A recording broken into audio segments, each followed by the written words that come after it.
말씀은 신약 성경 에베소서 6장 1절로 4절입니다.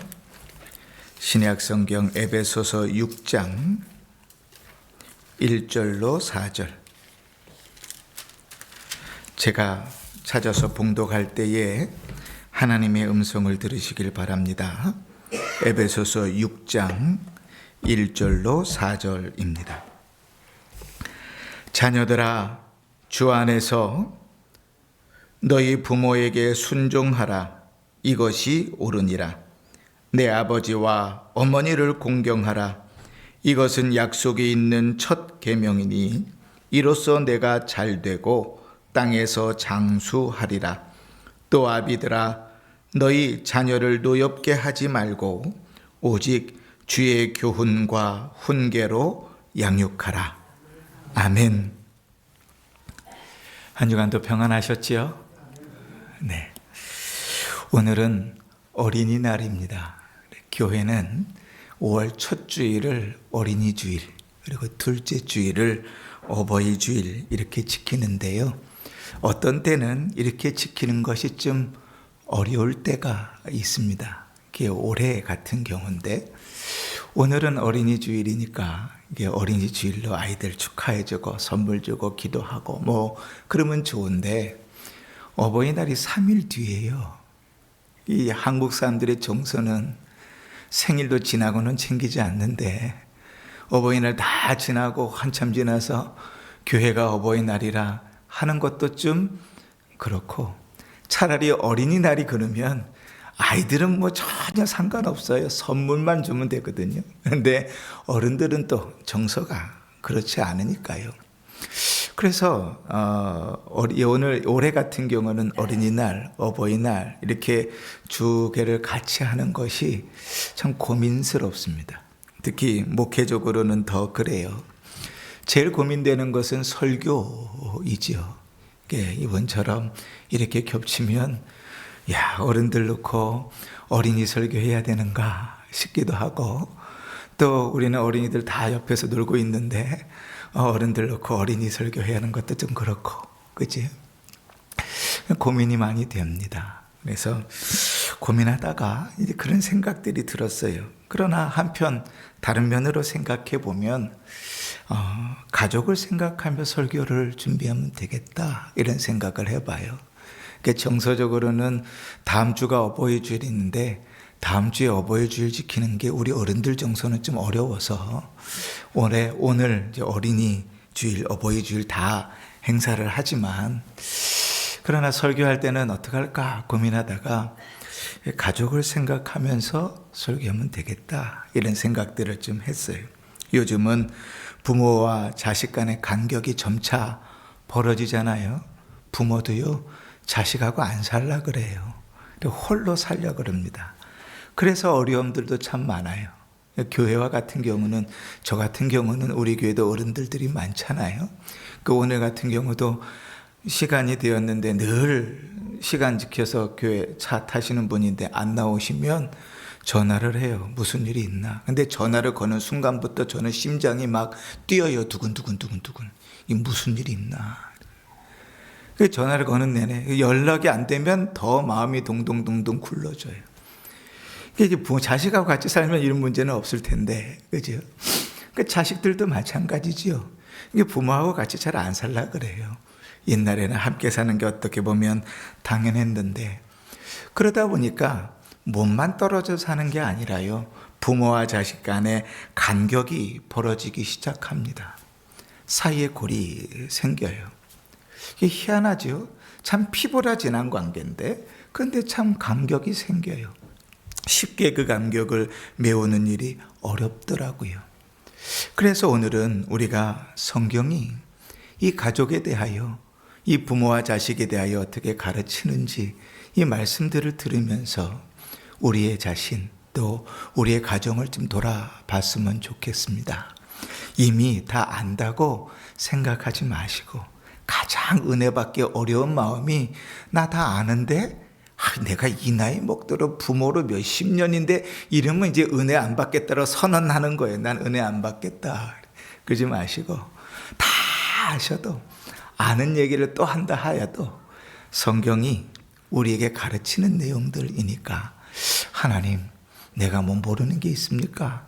하나님쯤 내가 새로운 걸 알려주실 겁니까? 아니면 아는데 내가 잘 모르는 것 말씀하실 겁니까? 하나님 앞에 귀를 기울이시고 주의 말씀을 들으시면서 하나님께서 부모와 자식의 관계를 가르치시는 이 말씀을 통해서 은혜를 받으시고 우리의 자신이 또 우리의 가정이 그렇게 하나님께서 가르치시는 개인과 가정으로 변화되기를 주의 이름으로 축원합니다. 아멘. 여러분, 부모와 자식의 관계는요, 뗄래야 뗄 수 없는 관계잖아요. 그런데 부모와 자식의 관계가 사실은 다이렉트로 연결되어 있지 않아요. 그 성경을 보면 중간에 뭐가 껴 있어요. 이 처음 들어보시죠? 근데 성경을 보면 그래요. 부모와 자식 간에 1대1로 연결되어 있지 않고 부모와 자식 사이에 뭔가가 껴 있어요. 한번 보십시다. 오늘 1절을 읽었는데 1절은 자녀가 이제 부모에게 해야 될 본분을 가르치는 내용이에요. 그런데 우리 같이 읽어보십시다. 시작. 자녀들아, 주 안에서 너희 부모에게 순종하라. 이것이 옳으니라. 4절을 읽으시면 4절은 부모에게 자식에 대하여 해야 될 본분을 가르치는 부분이에요. 같이 읽어보십시다. 시작. 또 아비들아, 너희 자녀를 노엽게 하지 말고 오직 주의 교훈과 훈계로 양육하라. 아멘. 자, 어떻게 좀 캐치가 되십니까? 부모와 자식 사이에 뭐가 껴있는 것 같아요? 다시 한번 봅시다. 1절을 보시면 이렇게 돼 있죠. 자녀들아, 주 안에서 너희 부모를 순종하라. 4절 봅시다. 아비들아, 너희 자녀를 노엽게 하지 말고 오직 주의 교훈과 훈계로 양육하라. 여러분, 하나님께서 우리를 통하여 자녀들을 보내시고 또 사람을 통해서 자녀들을 보내실 때 그 둘의 관계가 아무것도 없다고 생각을 하는데요. 그 사이에는 주님이 끼어 계세요. 그래서 오늘 제목도요, 부모와 자식 사이에 이렇게 내가 정했는데 부모와 자식 사이에는 주님이 있어요. 부모와 자식 가운데 주님이 없으면 그 자식의 교육은 망칠 수 있습니다.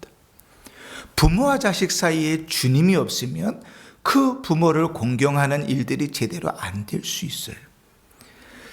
하나님을 믿지 않는 사람들에게는 이 말씀을 아무리 해봐야 소규의 경읽기밖에 안 됩니다.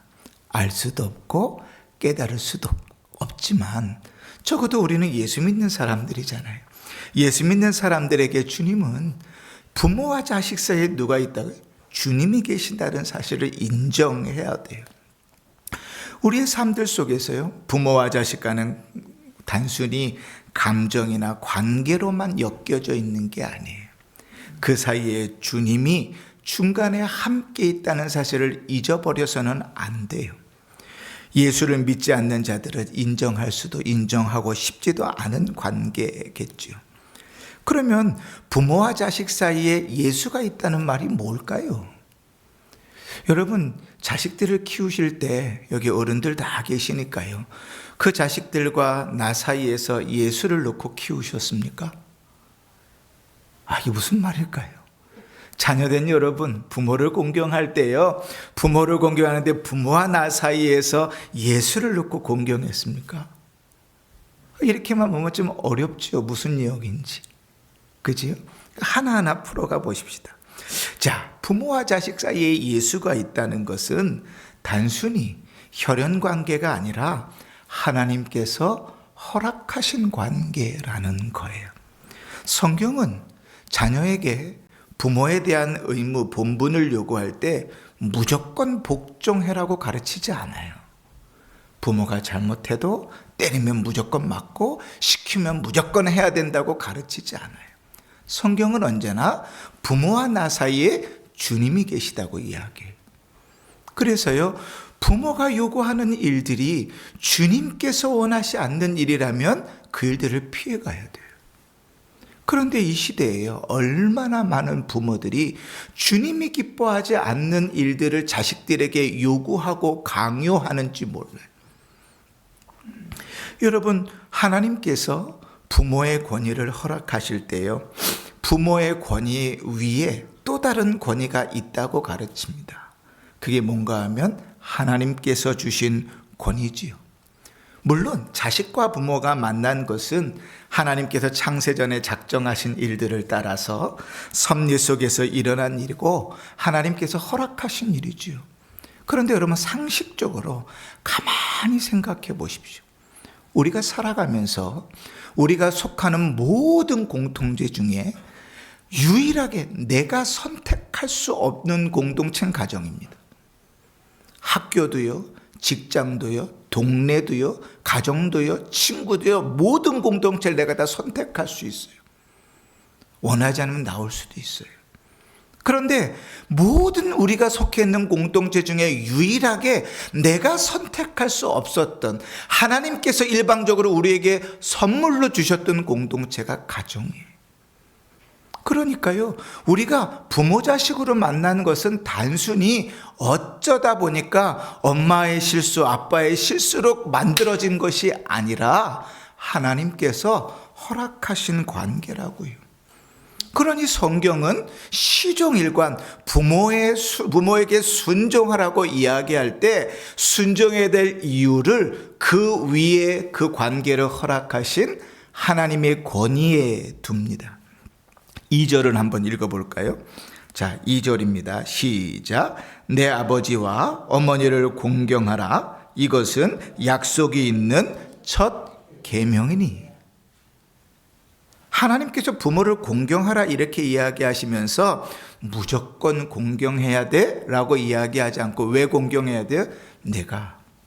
너희가 부모 자식으로 만날 수 있도록 너희에게 선물을 준 내가 너희에게 명령하는 거예요. 그러니 부모와 자식 사이에는 반드시 예수가 있어야 돼요. 부모와 자식 사이에 주님이 계시지 않으면 그 관계는 어그러질 수밖에 없어요. 자식을 사랑하지 않는 부모가 어디 있겠어요? 그런데 자식을 너무 사랑하는데 어떻게 키워야 될 줄 모르는 부모가 있어요. 배워본 적도 없어요. 들어본 적도 없어요. 우리 이제 얼마 전에 둘째를 낳고 100일이 지난 아빠도 있지만 이 둘째를 키울 때는 좀 다르지요? 예. 첫째를 키울 때는 아는 게 없어요. 얘기를 해도 잘 안 들려요. 그냥 모든 게 당황스러워요. 그런데 첫째 키우고 나서 이제 둘째 좀 키우면 한 번 해봤다고 마음에 약간의 여유가 생겨요. 아이가 열이 나도, 아이가 기침이 나도, 콧물이 흘려도 첫째 때는 막 응급실을 달려가야 될 것 같은 마음이었는데 둘째 때쯤 나요. 배워가는 거죠. 그죠? 그런데 여러분, 우리가 자녀를 키우는 일에 있어서 어디서 배워봤습니까? 학교에서 배웠습니까? 책을 통해서라도 공부하는 부모들은 참 훌륭한 부모들이겠지요. 그런데 여러분, 자녀를 키우는데 하나님과 우리 사이에, 자녀와 부모 사이에 주님이 계시다면 자녀를 키울 수 있는 가장 좋은 교과서는 성경입니다. 하나님은 성경을 통해서 자녀들을 어떻게 키워야 되는지를 잘 가르쳐 주셨거든요. 그리고 하나님께서 자신의 권위로 자녀를 키우라고 이야기하시면서 그게 얼마나 중요한지 보너스까지 주십니다. 3절 읽어보십시다. 3절 같이 읽습니다. 시작. 아멘. 자, 여러분, 자식이 부모에게 순종하는 것이 당연합니까? 안 당연하군요. 자식이 부모에게 순종하는 게 당연합니까? 당연하죠. 그죠? 적어도 우리나라의 도덕과 윤리에서는 당연하죠. 그런데 그냥 부모에게 순종하는 게 아니라 하나님께서 그 관계를 허락하셨다고 했을 때 하나님이 부모에게 순종하라고 하는 말에 순종하는 건 당연합니까? 당연하죠. 그러면 당연한 일을 하는데 보상을 할 필요가 있어요, 없어요? 여러분, 당연한 일을 하면서 보상을 받습니까? 아니요, 부모를 공경하는 건 당연한 일이에요. 더더군다나 하나님께서 그분의 권위를 공경하라고 명령하셔서 하는 공경이면 무조건 해야 돼요. 그런데 우리 하나님은, 우리 좋으신 하나님은 그 당연한 일을 요구하시면서 뭘 약속하세요? 그리하면 내가 잘되고 장수할 것이다. 복을 약속하세요. 아니, 당연한 일을 하는데 왜 복을 약속하세요? 근데 이 약속은요, 뒤에 다른 데 가서는 안 하세요. 거짓말하지 말라. 그러면 네가 땅에서 잘되고 장수, 이렇게 얘기하지 않으셔요. 그죠? 살인하지 말라. 그럼 네가 땅에서 잘되고 장수할 것을, 이렇게 약속하지 않으신다고. 당연한 일을 요구하시는데 그 당연한 일을 하는 일 앞에 하나님께서 복을 더하세요. 저는 보너스라고 얘기합니다. 당연한 일이어서 하나님 안 주셔도 돼요. 그러나 그 당연한 일이 얼마나 중요한 일인지, 얼마나 그 일들을 순종하며 살아야 되는지를 가르치시기 위해서 하나님께서 보너스를 주시는 거예요.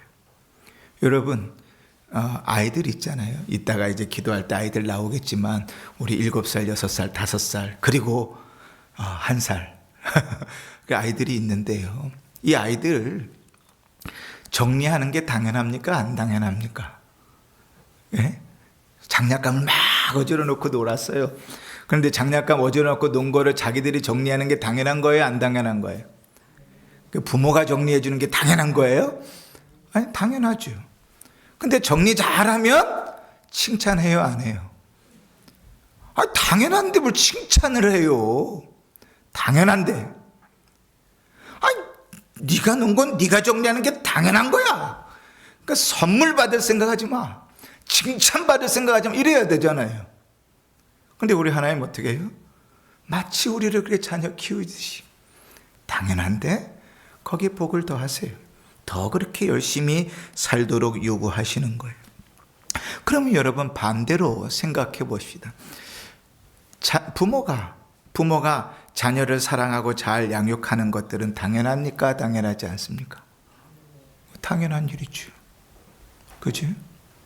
그러나 주님께서는 자녀들을 양육하는 일에 있어서도 내 생각대로, 내 뜻대로 가르치도록 요구하지 않으셨어요. 자, 오늘 성경을 보십시다. 4절에 뭐라고 기록하고 있죠? 오직 주의 교훈과 훈계로. 네 생각대로, 네 마음대로, 네 경험대로 가르치는 게 아니야. 내가 너에게 가정을 이루게 했고 내가 너에게 자녀를 줬으면 누구 방식대로? 하나님 방식대로 가르치는 거예요. 근데 참 그게 되지 않아요. 시대가 지나면 지날수록요, 교육의 제도가 바뀌어요. 교육의 제도가 바뀌면서 사람들이요, 아이들을 생각의 주체로 만들고 그렇게 키워야 된다고 생각해요. 아이들에게 잘 설명하고 아이들을 잘 가르치면 아이들이 그렇게 잘할 것이라고 생각해요. 그래서 우리나라에서도 막 학생 인권 조례도 만들고 막 인권을 이런 것들도 막 다 만들었어요. 어려서부터 학교에선 체벌 금지, 혼내는 거 안 돼. 그러고 가르쳤어요. 근데 세상이 어떻게 됐죠? 더 좋은 세상이 됐나요? 그 왜 그럴까요? 아니, 매도 때리지 않고 잘 가르쳤는데 왜 교권은 추락하고 아이들은 더 타락하고 더 이기주의가 되고 더 자기만 생각하는 사람들로 자랐을까요? 그러니까 성경이 우리에게 가르치는 대로 가르치지 않았기 때문에 그래요. 그러면 여러분, 부모와 자식 사이에, 자식과 부모 사이에 주님이 왜 필요할까요? 왜 주님이 그 사이에 계셔야만 할까요?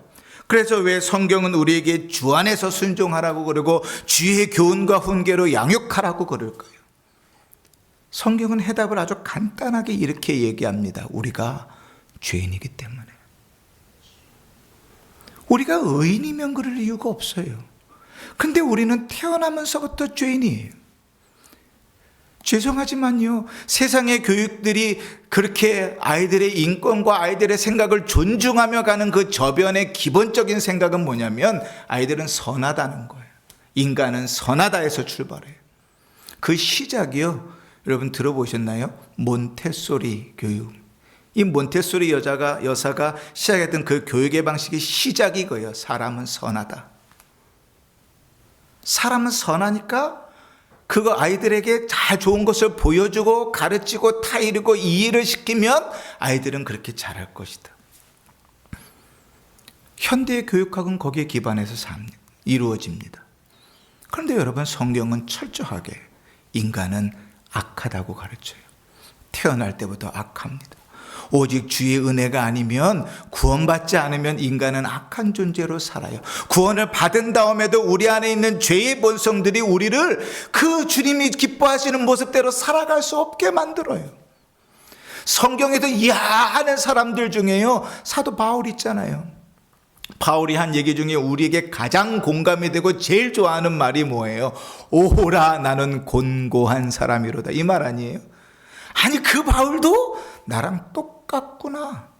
잘못하고 죄짓고 실수하고 넘어질 수 있는 인간이구나. 그 위대한 바울도 나랑 똑같고. 여기 위로가 되잖아요. 그치? 인간은 죄인이거든요. 우리는 여전히 구원받았어도 우리 안에 죄의 본성들이 남아있어서 끊임없이 죄와 싸우는 자들이에요.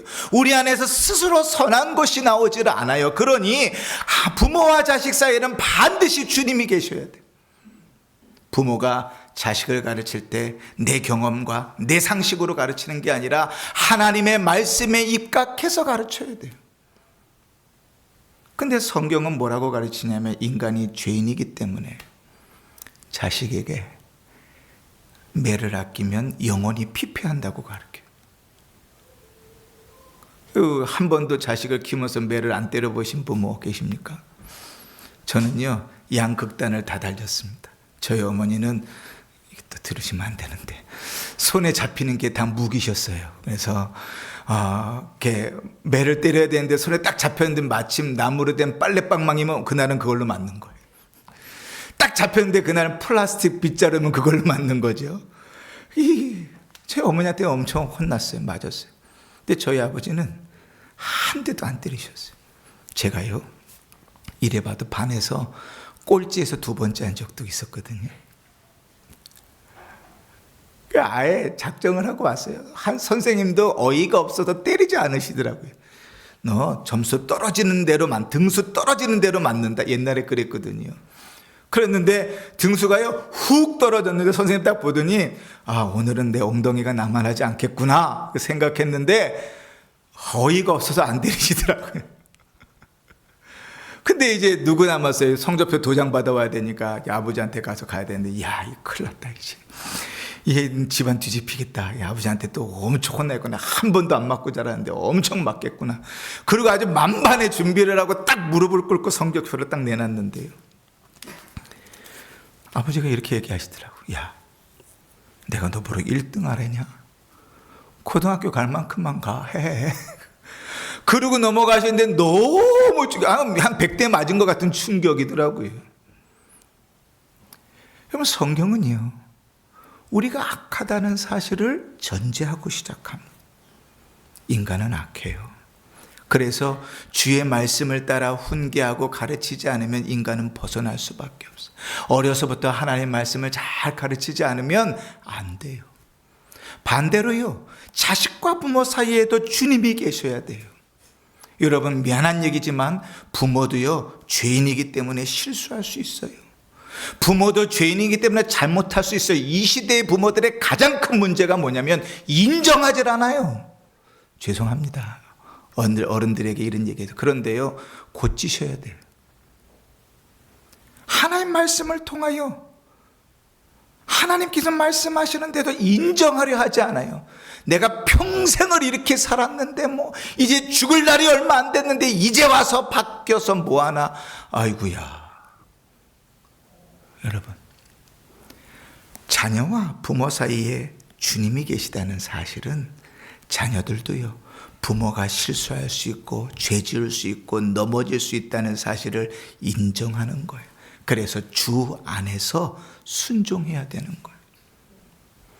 여러분, 우리가 자녀 교육의 예를 좀 보면요, 이번 뭐 한 달 동안 우리 역대하를 읽었잖아요. 역대하를 쭉 읽어보면 유다의 왕들이 나오는데 유다가 막 죄악 가운데 막 피폐한 길들을 걸어갈 때 하나님께서 유다에게 허락하셨던 마지막 은혜가 뭔가 하면 요시야라는 왕이에요. 이 요시야를 통해서야 하나님께서 그의 신실함과 말씀을 통하여 종교개혁을 일으키기 시작하는데 하나님께서 은혜를 막 부어주세요. 얼마나 은혜를 부어주셨는지 몰라요. 그러고 나서 유다는 망합니다. 그런데요, 요시야가 그렇게 하나님의 은혜를 얼마나 입었든지 하나님께서 요시야를 평가하시기를 이렇게 평가하셨어요. 역대하 34장 2절에 여호와 보시기에 정직하게 행하여 그의 조상 다윗의 길로 걸으며 좌우로 치우치지 아니하였다. 하나님께서 3번 강조하시면서 칭찬하시는 거예요. 첫 번째는 여호와 보시기에 정직했다. 두 번째는 다윗과 같았다. 세 번째는 좌우로 치우치지 않았다. 얼마나 하나님께서 요시야를 기뻐하셨는지 몰라요. 그가요, 온 천지의 이방 신들이고 성전 안에도 세워져 있는 온갖 이방 신상과 제단과 우상들을 다 쓸어버렸어요. 그거 하는 데만 6년이 걸렸어요. 엄청난 은혜죠. 그런데요, 요시야가 죽고 그 아들 셋이 있는데 셋이 다 왕을 합니다. 첫 번째는 이상하게 둘째 아들 여호아스가 왕이 됐는데요, 3개월만 나라를 다스리다가 포로로 잡혀가 버려요. 그리고 나서 이제 첫째 아들이 드디어 이제 왕이 돼서 11년을 다스립니다. 그리고 또 포로로 잡혀가 버려요. 그 아들이 잠깐 왕위를 이었다가 몇 개월 만에 다시 포로로 잡혀가 버리고 이제 요시야의 셋째 아들인 시드기야가 11년 동안 나라를 다스립니다. 그래서 요시야의 세 아들이요, 22년을 넘는 23년 정도의 세월을 나라를 다스려요. 그런데요, 세 아들이 하나도 아버지의 신앙을 닮은 사람이 없어요. 아버지는 그 인생을 바쳐서 나라의 모든 신앙을 회복시키려고 고군분투하고 애써서 하나님의 칭찬을 받았는데 자식 셋은 단 한 명도 하나님의 아버지의 영향을 받은 사람이 없어요. 그래서 이 세 자식으로 유다가 망합니다. 희한하죠. 주님 앞에 열심히 살았는데, 주님 앞에 헌신하고 살았는데, 그 삶을 그렇게 칭찬받았는데 어떻게 세 자식이 다, 아들 셋이 다 어떻게 아버지의 영향을 하나도 안 받을 수 있을까요? 조심스럽게 생각해 보면 요시야가 나라를 다스리는 일에 있어서는 정말 신앙적으로 말씀 가운데서 그 일들을 잘 감당했는데요, 요시야와 자식과의 관계 사이에는 주님이 와 계시지 않았기 때문에 그래요. 자식들에게 주님의 영향력을 미쳐주지 못했어요. 신앙을 심어주지 못했어요. 세 자식이 아주 파렴치한 자식으로 유다가 망합니다. 근데요, 이런 경우가 요시야만 있는가 하고 생각해 봤더니, 여러분, 우리는 사무엘 선지자를 알잖아요. 사무엘 선지자 대단한 자입니다. 어렸을 때부터 하나님께서 택하셔서 왕이 없는 그 시대에 마지막 사사로서 나라를 이끌었던 사람들 아니에요. 회개를 이끌었던 사람이지 않아요. 그런데 그 자식들도 그랬어요. 다윗이 여러 자식들이 있었어요. 얼마나 하나님 앞에 신실하고 기뻤냐면 그 뒤에 나오는 자식 왕들이 신실하고 믿음 가운데 살면 기준이 누구냐면 다윗과 같이였어요. 그런데요, 그가 자기의 자식 압살롬을 대할 때나 그 자식들을 대할 때 보세요. 사랑하지 않았기 때문에 아니에요. 누구보다 사랑했는데 자식과 부모 사이에 주님이 계시지 않았어요. 결국은 자기 자식 중에 하나가 그토록 사랑했던 자식이 자기 등에 칼을 꽂고 반란을 일으키잖아요. 사랑하는 성도 여러분, 부모와 자식 사이에 주님이 계시다는 사실을 알아셔야 돼요. 우리는 죄인이에요. 우리가 죄인이라는 사실을 인정하고 살지 않으면 주님이 필요 없어요. 그냥 내 경험을 따라, 내 상식을 따라, 사람들에게 듣는 내용들을 따라 자식을 가르치면 돼요. 부모도요, 적당히 남들 하는 대로 하면 돼요. 남들이 부모에게 용돈 20만 원 드리면 나도 20만 원 드리면 되는가 보다 하고, 남들이 부모에게 100만 원 용돈 드리면 나도 용돈 100만 원 드려야 되는가 하고, 이렇게 살아가는 거예요. 그냥 그렇게. 그런데 부모와 자식 사이에 주님이 계시면 그 관계가 완전히 달라지는 거예요. 죄인이기 때문에 부모가 잘못할 수 있다는 사실을 인정하셔야 돼요. 여러분, 자식들한테 사과할 수 있어야 돼요. 내가 잘못 키웠다. 내가 말씀으로 키우지 못했다고. 내가 그때, 내가 그 사건 때, 내가 그 일이 있었을 때, 네가 그렇게 마음이 아팠을 때 내가 그러지 못했다고 하나님의 말씀 앞에서 용서를 빌 수 있어야 돼요. 왜요? 죄인이잖아요. 우리와 자녀 사이에 주님이 계시지 않는다면 그 관계는 회복되지 않아요. 자식들도 마찬가지죠. 부모가 다 마음에 드나요? 아니요. 자식들은요, 누구나 다 그래요. 내가 혼자 큰 줄 알아요. 누구나 다 그래요. 저도 자식이 셋이 있지만 물어보면 자기들이 혼자 컸다고 생각할지도 몰라요. 또 갑자기 단정적으로 얘기하면 또 어떤 후환이 올지 모르니까. 다 자기가 다 큰 줄 알아요. 저도 그렇게 생각하고요. 그런데요, 부모의 헌신과 사랑 없이 자식이 크는 경우는 없어요. 그러나 자식도 기억하셔야 돼요. 부모가 죄인이라는 사실을, 내가 죄인이라는 사실을 기억해야 돼요. 그래서 부모도 실수할 수 있고 부모도 넘어질 수 있다는 사실을, 말씀으로 인도할 수 없었다는 사실도 인정해야 돼요. 그래야 부모와 자식 사이에 주님이 계셔야 관계가 회복되는 거예요. 사랑하는 성도 여러분, 부모와 자식 모두가 죄인입니다. 우리가 의인이라고 은혜를 입은 것은 우리 주님께서 우리를 그렇게 여겨주셨기 때문이에요. 그러니 여러분, 부모와 자식의 관계 사이에 주님이 계시도록 힘쓰셔야 합니다. 우리 자신도, 우리의 가정도 그렇게 해서 더 아름다운 면모로 세워져 나갈 수 있는 것입니다. 부모와 자식 사이에 예수가 필요합니다. 하나님의 말씀이 필요하고 은혜가 필요합니다. 그렇기 때문에 부모와 자식 사이에 힘써야 되는 일들이 있고 기도해야 되는 일들이 있는 것입니다. 이제 어린이 주일, 어버이 주일, 이제 가족을 생각하는 이 주일에 주의 말씀을 따라서 우리의 가정과 우리의 삶들을 잘 돌아보시고 이러한 은혜로 회복되고 세워지는 복된 가정, 복된 성도들 되시기를 주의 이름으로 축원합니다. 아멘. 우리 찬송하십시다. 찬송가 433장입니다.